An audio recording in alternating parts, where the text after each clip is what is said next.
Hello, I'm Dean Fell, President and CEO of the York County Regional Chamber. Once again this year, we are happy to provide you weekly video updates on legislative activity in Columbia and how your chamber is working as the voice for business in York County. This is taking care of business through advocacy from the York County Regional Chamber.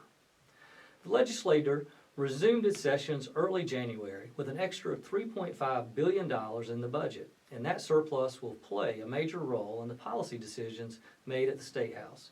Here are some of the proposals that have been introduced already. We recognize education as a central issue to South Carolina constituents as an investment in their children's futures. As such, we're closely monitoring Bill S. or Senate 285 titled Providing Academic Choice in Education, or PACE. An amendment bill is Senate 39, which expands the $6,000 scholarships to all families to send their children to private schools. The original bill limited the eligibility to Medicaid-eligible families or children that have an individual education plan. However, discussions and amendments being made are mostly focused on what percentage of poverty a family must meet to qualify for these funds. The bill was read for the first time to the Senate chamber and referred to the Finance Committee.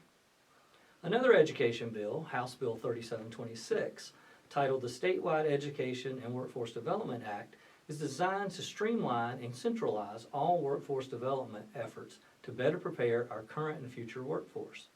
This effort would create the Office of Statewide Workforce Coordination and be housed in the Department of Employment.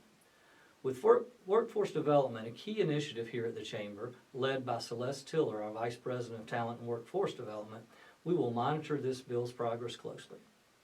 Second, we know that South Carolina constituents see economic growth and business as key component of their success.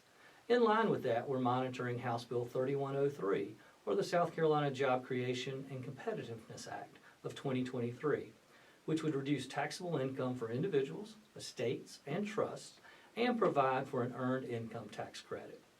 The House recently read the bill, and it was referred to the Ways and Means Committee. In the same vein, we're also watching bills Senate 25, House 3528, and House Bill 3510. Senate 25 attempts to address the recent labor shortage affecting South Carolina communities and businesses by prohibiting the state from inquiring or considering a person's criminal history until a conditional offer of employment. House Bill 3528 aims to expand economic growth by reducing the breadth of licensed taxes on corporations. Finally, House Bill 3510 would remove governmental benefits to any business owned or controlled by the People's Republic of China. These bills were all read through for the first time and sent to their respective committees.